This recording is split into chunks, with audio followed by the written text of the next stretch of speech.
দেখছেন? আপনার হাসি,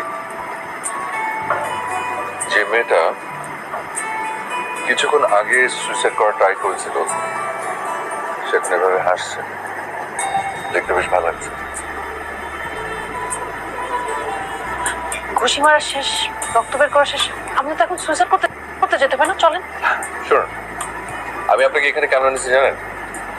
কারণ সকাল থেকে আমার প্রচন্ড খিদে পেয়েছিল, আমার পেটে একটা দানাও পড়েনি।